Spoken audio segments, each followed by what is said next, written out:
ओं सर्वमंगलमंगल्ये शिवे सर्वार्थसाधिके शरण्ये त्र्यंबके गौरी नारायणी नमस्तुते।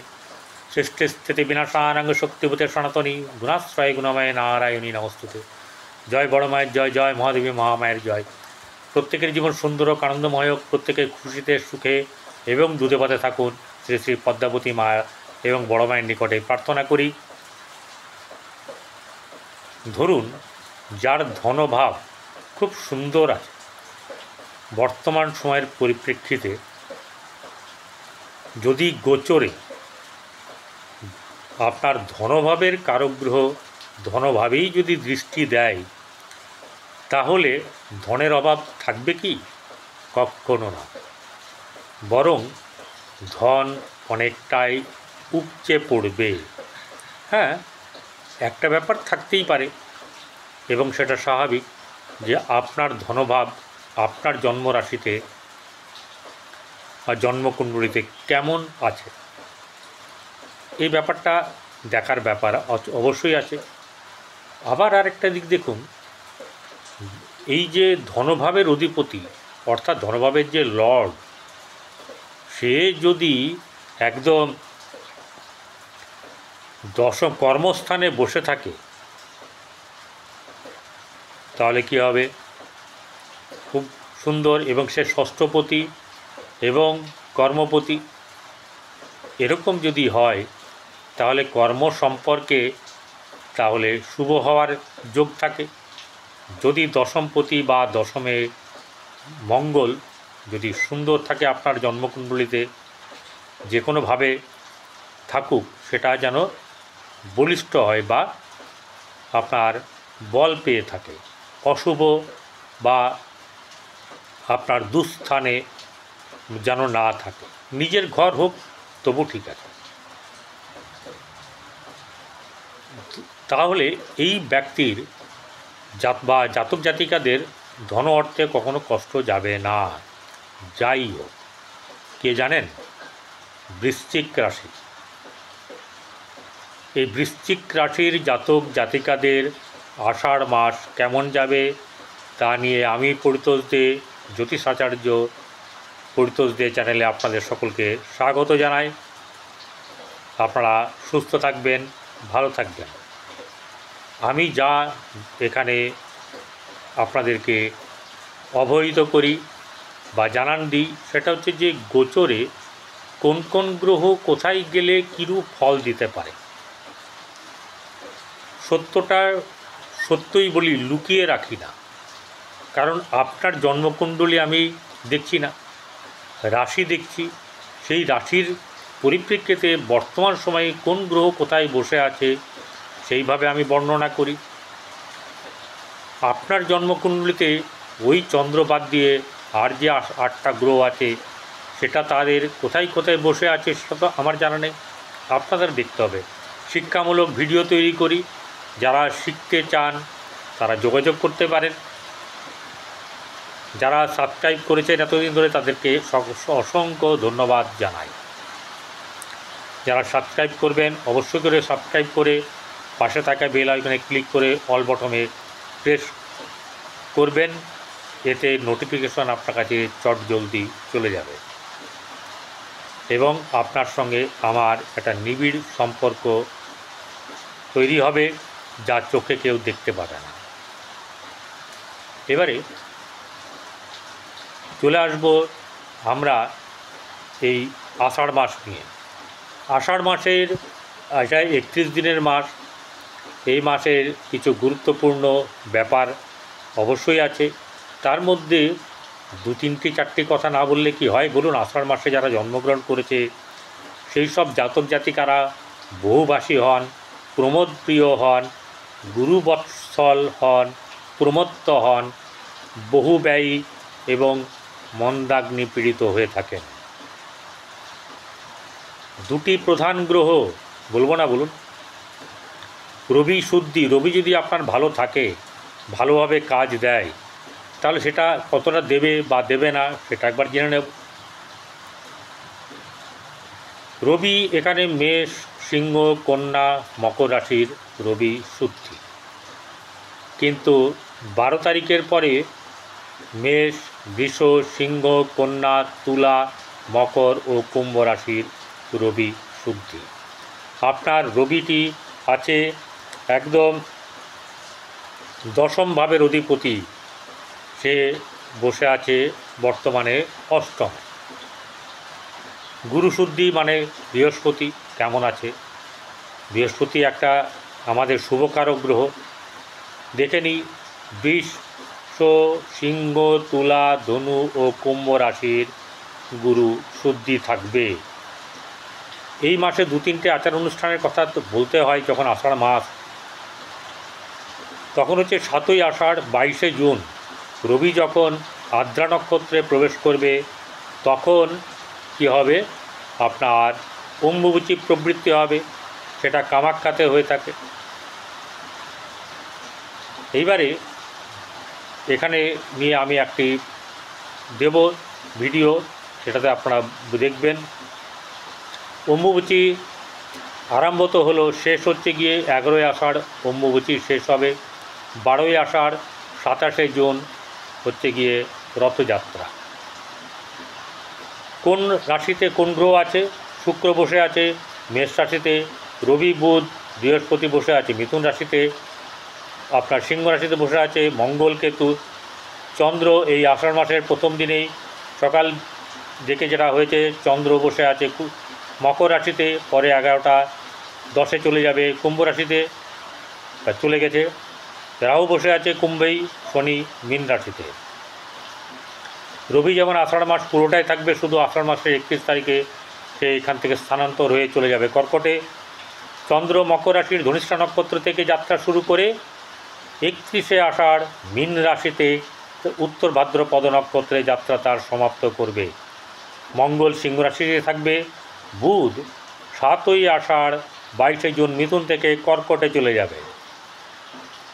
মঙ্গল চলে গেল বৃহস্পতি মিথুন রাশিতে থাকবে। শুক্র 14ই আষাঢ় 29শে জুন বৃষ রাশি থেকে নিজের ঘরে চলে আসছে, বৃষ রাশিতে মেষ রাশি থেকে। শনি মীন রাশিতে থাকবে, রাহু কুম্ভে, আর কেতু সিংহ রাশিতে অবস্থান করবে।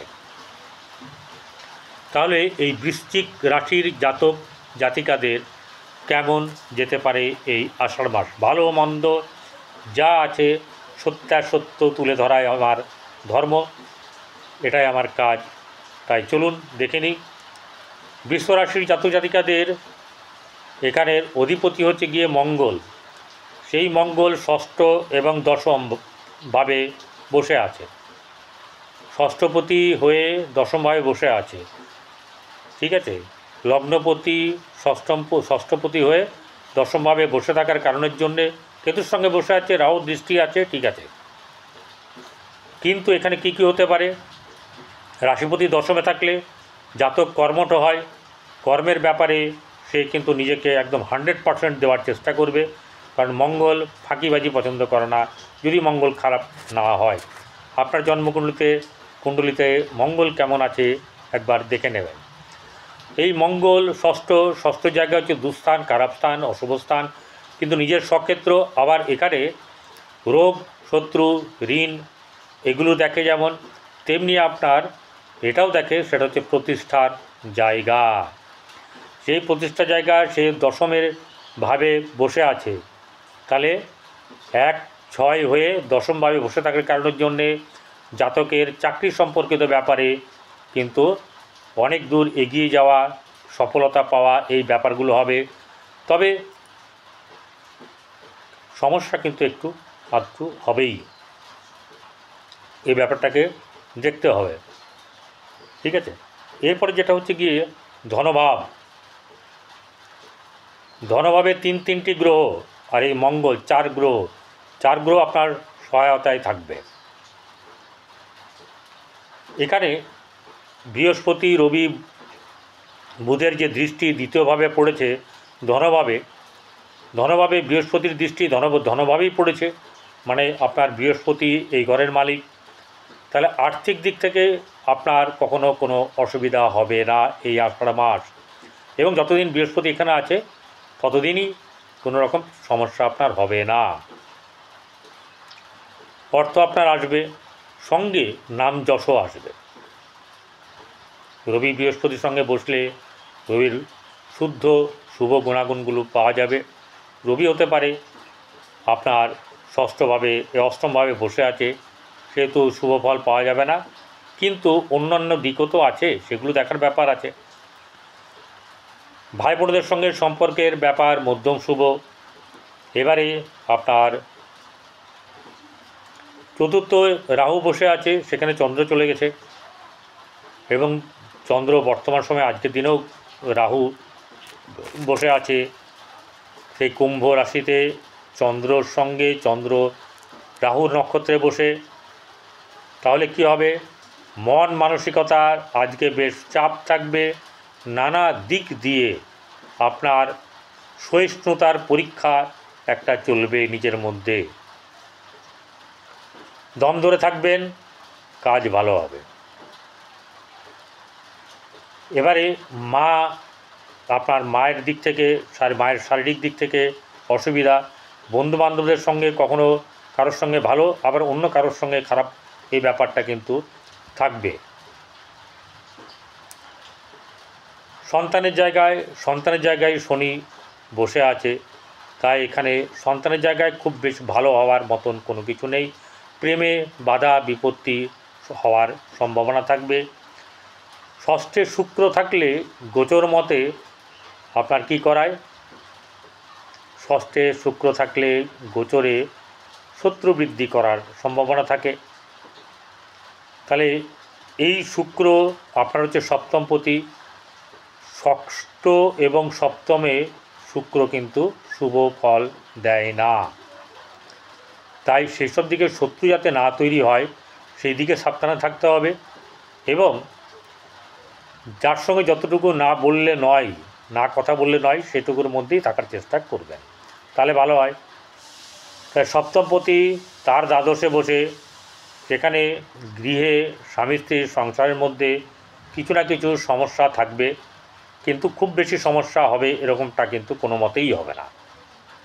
টুকটাক একটু ঠুকুঠুকি থাকুক। ব্যবসা বাণিজ্যের দিক থেকে এই জায়গার অধিপতি শুক্র তার দ্বাদশে বসে মেশে, তাহলে এখানে আবার শনির দৃষ্টি আছে, তাই যতটা পরিমাণে আপনি চেষ্টা করবেন সেই পরিমাণে আপনার ব্যবসা থেকে লাভ হওয়ার সম্ভাবনা কম। অষ্টমে রবি বুধ বৃহস্পতি বসে থাকার কারণের জন্যে, বুধ এখানে নিজের ঘরে বসে আছে, অষ্টম জায়গাটাকে, মারক খারাপ জায়গাটাকে কিন্তু আপনাকে বাঁচিয়ে দেবে। যে কোনো রোডের খারাপ রাস্তাঘাটে চলাফেরার ক্ষেত্রে খারাপ ব্যাপারগুলো, কিন্তু একটা ব্যাপার হচ্ছে যে আপনাকে না একটু শারীরিক দিকটা নজর রাখতে হবে, বিশেষ করে পেট সংক্রান্ত ব্যাপার, তলপেটের ব্যাপার, এই জায়গাগুলো একটু আপনাকে সাবধান মতন থাকতে হবে, চলতে হবে। দরকার হলে চিকিৎসকের পরামর্শ নেবেন। এরপরে এই বুধ যখন এখানে চলে আসবে 22শে জুন, তখন ভাগ্যভাবে আপনার এখানে কি করবে? ভাগ্যভাব কিন্তু শুভ ফল প্রদান করবে।